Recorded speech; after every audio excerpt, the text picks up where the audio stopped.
Hi, Gary Cox here, and welcome to another episode of Mic Drop Insights and Lessons from CI Thought Leaders. In this program, we talk with those that are leading operational excellence and continuous improvement in their companies, and they give me the privilege of being able to share their experience and expertise with you through this program. Today's episode is no exception. This is my second episode sitting down with Troy Lenahan, who is the Director of Business and Operations at Eden Valley Poultry. We pick up the conversation talking about how he builds his CI network and mentors those that are working in his organization to developing a CI mindset. Make sure you subscribe and like, and please add your comments. I'm always interested to hear from you, what you have to say about this topic or proposing future topics that you'd like me to talk to guests about. Effective change management strategies, training, effective leadership, helping them create their own KPIs and a sense of ownership on the stuff they can control, just rolls up to the bigger part of the business. And they feel good about it. They feel good. And you recognize their efforts for that.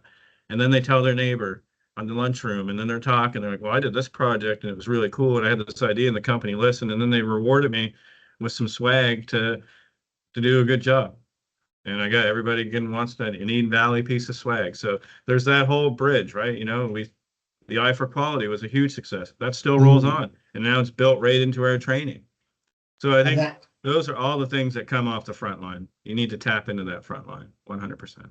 And one of the things that I've truly admired about the way that you've structured the culture at Eden Valley is you quickly identified what I would call emerging leaders, right? You identified that talent that was thirsty for making a difference, and you nurtured that. You've done that, to your point, intentionally. You've zeroed in on a few, and I could name them, but I won't. There's a few folks that you've named that you've taken under your wing and developed, and I think that's a critical takeaway for people who are watching and wanting to evolve their culture towards a continuous improvement culture, to be purposeful about that. Talk a little bit about that. And again, we don't have to name individuals, but you know who I'm talking about when I say that you've taken some folks and you've really nurtured them along. 100%. So, I call them rising stars, and wherever you want to your company, but there's rising stars in your company. Who do you see passionate? Who do you see showing up in meetings? Who talks to me on the floor with good input? And it's identifying those rising stars. And then I start to put them in environments to learn. So maybe I'll just, we have a nice online platform here where I can pull up different tools, and I start engaging them in projects. And it's intentional for me because I purposely put them in environments so I can hear what they're going to say.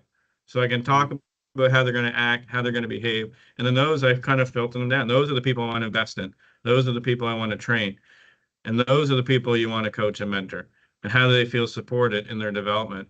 And I think, I know who you're talking about, and they've succeeded, and I would say exceeded expectations in terms of what they want to do. And some of those people, to be honest, were problem childs because they weren't on the right seat on the bus. And we were like, well, what's all these behavioral issues? Well, sometimes people just didn't fit in the right role, and then moving into where their skills fit. So, understand your people. As a leader, you should know your people, know what even if it's outside of work, what do they like to do outside of work? Because it can help you understand what they want to do here. What are your interests? What are your hobbies? And, understanding how the people work and how they tick and what their interests are, then you can kind of shape them to where you need to go and what goals you need to do. My theme is guided discovery. All right. So, you have a goal. I don't expect everybody to follow the same steps to the goal. That's too cookie templated. Know your people and know that for this individual that I'm coaching, maybe they need to do this to get here. And this individual, maybe the steps need to look different. But if you understand how your people work, you understand how they tick, you can customize things to get them there. And it's all about framing questions, right? A lot of my focus is to have them learn from their own.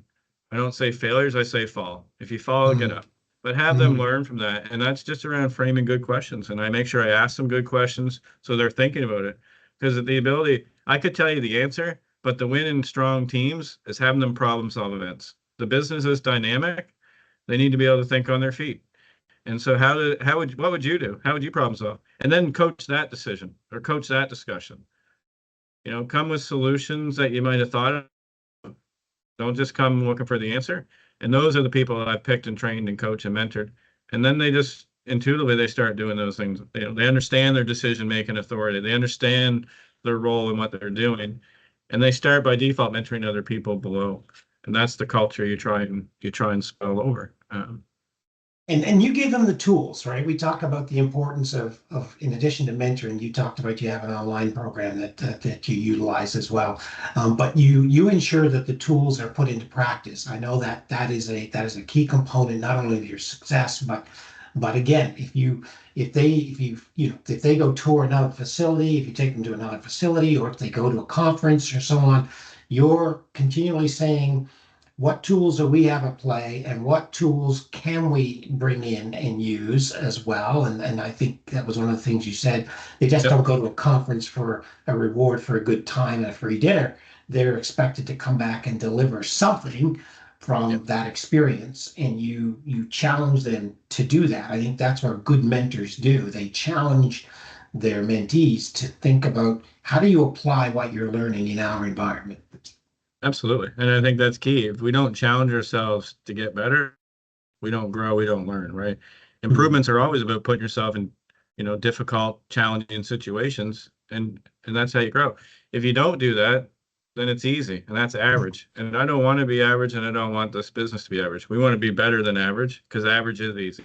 So we do the difficult stuff, right? I mean, I think that's what separates us from other competitors at times. We will do the hard stuff. We're willing to do it because there's so much benefit to doing it. It's really interesting. I had a guest, Sergio D'Amico, and he was from Bombardier, and he was talking about their deployment of their management system there, and he was saying how their senior leadership started to position problems as gifts. Oh, I thought it was pretty cool. Right? yeah, that's He says, pretty neat. Yeah, I do. right. He said, he said, see problems as gifts. And kind of what you were talking about there is kind of that same idea. Yeah. You obviously reacted when I said it. So what are your thoughts?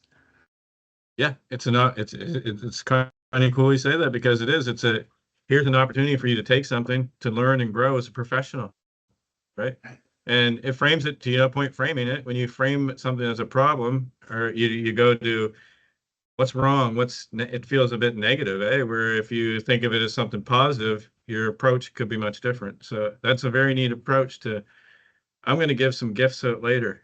There you go. Give some gifts out later. Thank you, Sergio. I love it. So you've had a lot of, you've had a lot of successful projects, right? I know you've had some very big, machine changes, floor lay changes, expansions, and we've had some smaller wins and projects. How do you share success? How does your sharing of success play in the role of the culture shift that you're looking to continue? We make sure we include people in projects, and then depending on the wins of the projects, we have what we have called CI swag bucks. So if you're involved or part of a project or part of something, or there's project success, we allow people to collect their swag bucks for things they do right within that project.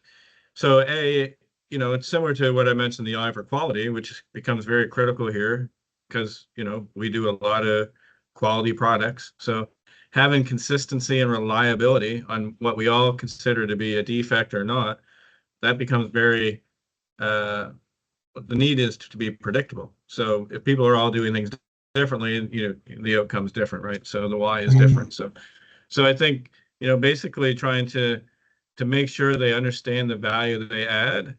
And, one thing I've done is help them shape their own metrics, so and then reward them for that. So, what does it take you steps, standard work wise, to achieve the quality product we deserve? And what does that time look like? And let's agree to the standard, and let's agree that sometimes it doesn't get presented to you in the same way. So it might be higher.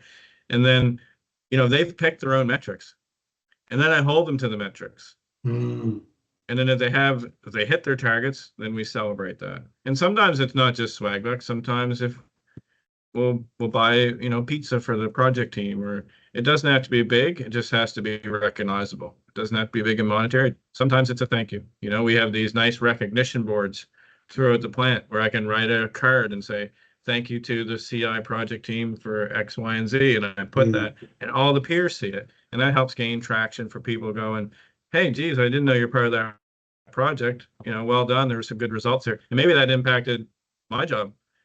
And then we take those cards and we recognize those people and we draw for gift cards and things. So that becomes very critical and people feeling good about what they're doing. But I'll tell you, a lot of the time it's a thank you. Or, Gary, I like to give out Eden Valley pens. You'd be surprised how many people just, if I say, hey, have a pen. And it's that little, it's $1. It's just the And they're like, oh acknowledgement. man, thanks. Yeah. I think what you do is again, it's not necessarily the item that you're giving. It's the fact that you're acknowledging their contribution, and you don't give that pen without thanking them for something specific they did. It's not here just have a pen. It's here, I have a pen. I want to thank you for what you did, and then you talk about the impact of that. I like to use I call it the win and wit statement. So when you did this, the impact was this. When the impact, and then the next time we want to make sure that you're continuing to do that type of behavior. It's rewarding the right behavior. Right. So always presenting. I always talk about presenting things in a positive way. How might we do that? And most people will just keep establishing the roadblocks, right? And certainly behaviors, I encourage people to make sure that you understand what your team should be doing, shouldn't do, know your people, because sometimes I may react different than someone else, right? And that can turn people off. So understanding, okay, Troy's going to act this way if I approach him this way. I might be able to approach, Joe that way, but Troy's going to act differently, right? So I think that becomes pretty critical. Know your people, know the reaction, and then you can tailor your approach or what environment you want to put them in, but always trying to promote a positive mindset. And even if everything's bad, how might we do something special there? How might we turn that around? And just, again, framing it in a positive manner, because positive feels productive. Right? I agree. I like that.